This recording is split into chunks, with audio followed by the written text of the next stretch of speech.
Hello, fam. Welcome to episode number 86 of Latino Vegano, Latin Vegan. You know, I'm your host, Roger, and I love talking about veganism from all angles, all perspective. This is my passion, guys. So, in this week, I just want to continue talking about the law. But before that, I like to always tell you guys that I enjoy mentoring, coaching, helping all y'all when it comes down to veganism. And then today we're going to be talking about the law of forgiveness. So stay tuned. Let's talk about the law of forgiveness and let's go. latinoyvegano.com. So I've been starting talking about the laws of the universe for the last couple of months and weeks now. And everything started with all the different laws. But let me go ahead and give you guys a recap. That way you guys have an idea or what is this. See if you haven't heard one of the previous episode, but I highly suggest you check out some of our previous episode where I talk about the laws of the universe. So I first started with the law of thinking, which is focused on everything that starts in your mind manifest, because that's how everything starts for us. We think about something, and if we put so much energy or so much focus on that thought, eventually it's going to manifest. Then I talk about the law of supply. The law of supply talk about supply and demand, basically, that the world have an abundance of things. Everything that you expect in this world is going to be there because there's abundance of those things in this universe. We just have to focus on the thing that we want and then put our mind into it, and then it'll happen. So that also goes back to the law of attraction, which is famous for the secret. That's the third law that I talk about. The law of attraction, we all know, is that everything that you think through or you want to, you will attract. So you will bring positive energy. You're going to bring positivity to your life. If you think about negative energy, then you're going to bring negativity to your life. The next law that I mentioned was the law of receiving. The law of receiving talk about you have to give and what you receive. So when you give more, then you receive double, or you receive blessings, basically. And that giving has to be from your heart. It's like you really have to want it to give. It's not a giving that you just giving just because, oh, well, I'm just going to give because I'm going to receive something in return. It has to be like a thorough, like a true giving that is you really want to give, and you feel glorification and satisfaction by giving. That's what the law of receiving talks about. So then I talk about the law of increase. So basically, the law of increase talks about complimenting others and give you a higher vibration when you start praising others and be grateful for what you have. So increase your energy, increase the way you feel, increase your vibration. Everything grows because you feed that energy towards things. So it's like the perfect example is like if you have a plant and you water that plant, right? And then basically what you're going to receive out of that is like that plant is going to start growing. So that's what the law of increase talks about. Then we have the law of compensation. The law of compensation talks about how you get paid based on the service you provide, how good you are giving that service, and how difficult it is to replace you. So that's for users of the law of compensation. So basically you apply those. And then you have the law of non-resistance. The law of non-resistance talk about how the universe show you or send you things to you or your way, but you resist to those things. So you have to be able to be open to receive all the blessings. Sometimes the blessing doesn't come the way you want it or the time you want it, but they just show up. So you have to be open to receive those blessings. So before we go start about talking about the law of forgiveness, I want to say thank you guys for always joining the channel, for all the support, for everything that you guys provide, likes, comments, everything you guys do for our channel, for our podcast every week. We appreciate all your support, all the love, all the appreciation. If you haven't subscribed to our channel yet, go ahead and subscribe in YouTube. You also find us in any of the podcast platform. Please go and support so we can spread this message, this word to a lot more people all over the world. So before I start talking about the law of forgiveness, I want to read you guys a definition of forgiveness that really caught my attention, and this actually comes from Bob Proctor, and he shares that in this book called The Law Working with the Law, which is the book that I'm using to study all these different type of law. So, what forgiveness and should vegans apply forgiveness to non-vegans and friends? I think this is a key question that I have for a lot of vegans. Is you should apply forgiveness. And if you are not a vegan and you're just listening to this, then how can you apply forgiveness to just to be in general a better person, right? So the meaning that Bob Pratos says about forgiveness is to let go of completely abandon. So to completely let go of any feeling, any emotion, and abandon that completely. So that's what comes. That's the meaning of forgiveness that he gave us. There are even better meanings than that one, but the main focus of the law of forgiveness is what we have been taught all our life by any of our, churches and schools and any religious or theological practice that we have to forgive who had done something wrong to us, not to hold grudges or stop hating or hate on someone or when we feel that we've been betrayed or something bad has done to us. So this teaching is being given to us for so many years. How many grandma, parents always show that when you have this fight with your sister, your little brother, or whoever, say, okay, go shake their hand, go tell them that you love them, go kiss them, say things like that. You mad at them for beating you or whatnot, but they force you to basically to amend paces and let things go.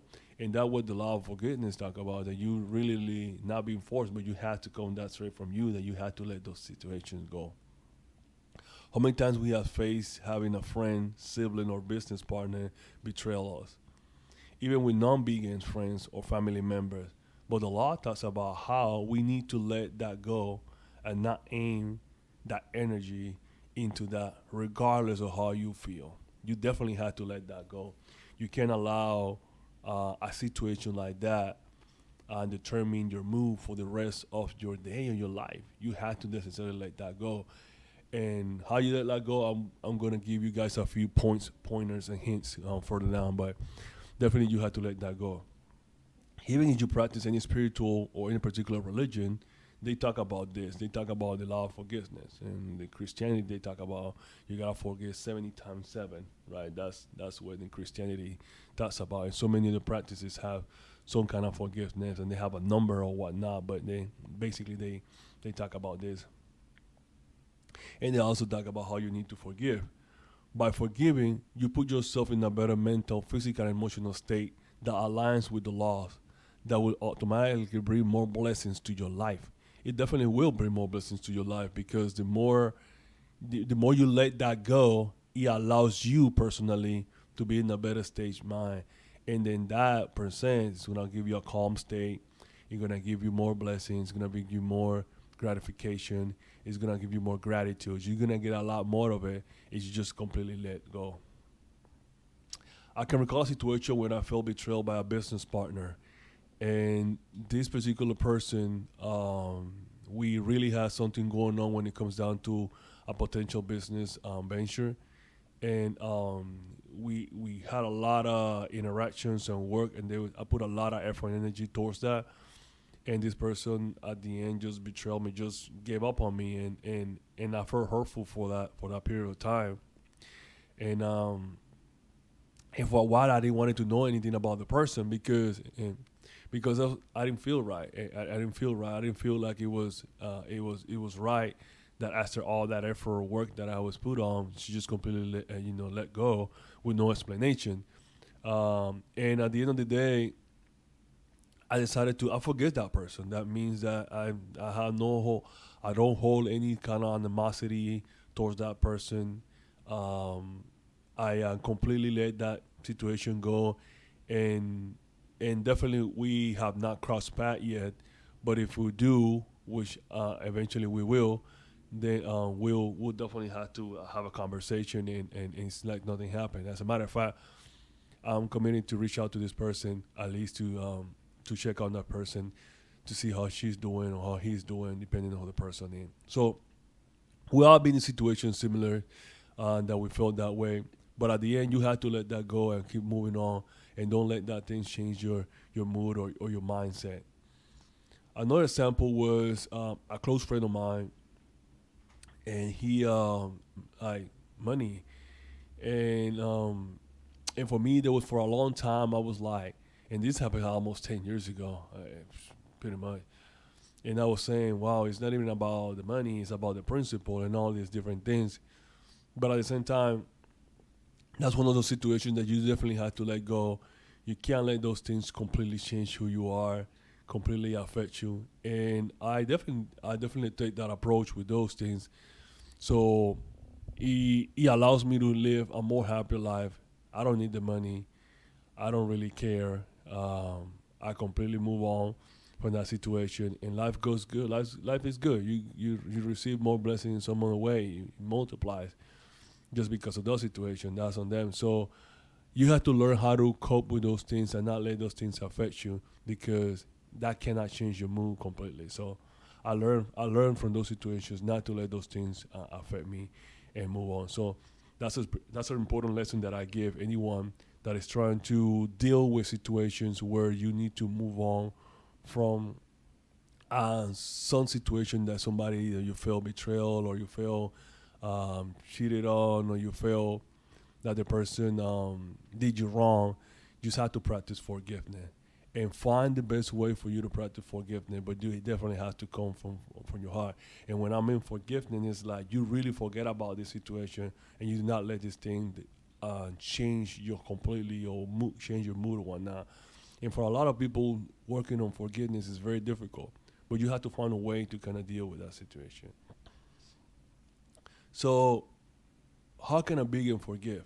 So when you have family members that are mocking you and you're the only vegan in your family, like my case, or you are the only vegan among your friends, how do you deal with that situation? Do you forgive or do you retaliate? Or when they're trolling you on social media, how do you handle those situations? So I have a lot of these questions, right? So a vegan had to practice forgiveness and just let it go? And my answer is yes. I think so. I think like we all be in this situation, especially if you're a vegan. Even if you're not vegan, you've been bullied at some point, and that doesn't show sign of weakness. Absolutely, that's some signs of strength because it's harder for a person to stop the reaction towards a situation than actually react towards a situation. So it requires more strength to not react because we all been conditioned to react. So what you need to do is practice forgiveness and let it go, right? So one thing that I recommend some vegans is if somebody's trolling you, is mocking you, you you can completely practice the law of non-resistance, right? And then you forgive that person for their ignorance, for not knowing enough about a topic to be able to make a comment. And here's what I recommend: if you're a vegan and you're the only one in your family, especially on your direct family like me, or among your friends, don't hold that against them. Forgive them, and you can still continue doing the following. You can continue inspiring people. Sometimes leading by example makes a big difference. You know how many people have come to me and say like, "Hey, I started eating healthier or started eating better just because I saw you." So you inspire people. How many people will come to me and say like, "Oh, I'm interested in that vegan diet," which I don't call it a diet, but it's 100% a vegan diet because I see you how you're thriving, right? And then you continue educating. So second thing is educate. You continue educating instead of retaliate, instead of going against them. You forgive them and then you educate. Educate is big. It's big because they have no knowledge, they have no consent, they don't understand the concept, they don't know what veganism is, they don't know what vegan is, or they don't know what to eat. So you continue educating. Educating is providing information, giving them knowledge, giving them recipe, showing them food, and continue giving that education. Just planting that seed. You continue planting that seed, and you're gonna see how that's keep growing and growing and growing. So you continue educating. The third aspect I would say is motivation and encouragement. You gotta motivate and you encourage. You encourage people to do great. So they say, "Hey, I'm eating more vegetables." Hey, great. Now we have to work on taking out the dairy as your food, or Now we had to have Meatless Monday. So whatever it is, so you continue to encourage people to do great. You congratulate them for the good they had done because they want to hear those good words, and then you continue allowing them to do better and to do a lot greater things. You say one of the ways that you can do this is by congratulating them for what the good that they have done, and that's a really good technique that helps a lot of people because they feel empowered now. So you want to be able to use the encouragement in your practice when you are inspiring or you educating people. So people near you that will not just create a better life for you, but also it will help them see how you are thriving, how you're doing with this lifestyle, and hopefully that will inspire them to change their way. That's what you want to accomplish. So you forgive them, you practice forgiveness, you let it go, okay, fine. But at the same time, you continue being that voice for the voiceless. That's what I'm saying. To continue teaching, preaching, and giving examples, and being that person because the way you don't want it is to be a judgmental person. You always have to fill yourself with knowledge. That way you can educate and inspire others. So better to radiate a positive energy than a negative energy all the way. For that reason, let go and keep the passion for vegan activism, helping with cleaning the environment or the planet, working on different type of projects that have to be related to activism either for the animal, for the planet, or for your health. Just continue doing those things. Continue doing those small changes in within your life that allow others to see the benefit that this lifestyle will bring them and how can you help them be a better person. So I want to say that for me, that's going to be a big key when it comes down for you to be able to help people to accomplish and reach their goal. And you want to be that inspiration because if you become that inspiration, I guarantee you that people are going to start being that and going to think differently about veganism. They're going to start thinking different about being vegan and whatnot. And that's what you want to reach. So I want to use this so I can conclude. I forgive, leave all that stuff in my past. And one way that you guys can do this is by creating an affirmation. Create an affirmation every morning. You wake up. When you do your meditation, you can do an affirmation when you say, I'm so happy and grateful that I forgive or I forgive the people that had done anything wrong to me in the past, and I'm moving into the future with a clean slate. Find the right words, find the way that you can create an affirmation for yourself, but turn that negative comment or that negative interaction and then turn it into a positive and then create an affirmation out of that. That would be a great way for you to move on from that situation and then move on to a new situation where now there's forgiveness and there's a clean heart when it comes down to dealing with friends, family, or anyone that had done you wrong in the past. I want to end this session by, again, thanking you guys. I just wanted to hop in quickly and talk about forgiveness because for me it has been a great lesson. It's been one of the most important ones when I practice forgiveness because even though I don't hold grudges for things, there's always been situations where there's something that is there, right? And I can completely forgive and have to move on, and that's what I'm practicing now, and I highly suggest you guys to practice the same. The law has been very helpful. They have helped me in different aspects of my life to see different things that I can do better and do better as a human being and as a person. Yeah, the law has been great to me, allow me to see different things that it's helping me to either become a better person, work on my personal journey, work on my personal spirituality, my personal development, and grow as a human being, as a vegan, as a father one at some point, as a friend, as a son, as a co-worker, as a coach, in general. At the end, you want to be able to grow and not let those things dwell on you and affect your performance. So, in recap, this was the law of forgiveness. We have to practice forgiveness, and it's something that we have done or we have practiced in since we were little. It's been taught by a lot of our spiritual or religious practices. Like in Christianity, they talk about forgiving 70 times 70. In some other practices, they talk about forgiving in a certain amount of times, but it's not, forgiveness is not necessarily, or it's not a responsibility of a priest or a doctor or anyone. It's on you. You have to take that feeling out of your life, out of your heart, and let it go, drop it, and then move on, So that's where forgiveness comes, and it's important that we practice that. So that's how I want to end this session that way. And I still want to give you guys thank you for always listening and supporting the podcast. And I'll see you guys next week with a different topic. So, love, peace, vegan. See you guys later. Gracias por escuchar Latino y Vegano, un show donde se habla todo lo relacionado sobre el veganismo entre la comunidad latina. No olviden suscribirse a este podcast, seguirnos en Instagram, Facebook, YouTube y a visitarnos en latinoyvegano.com.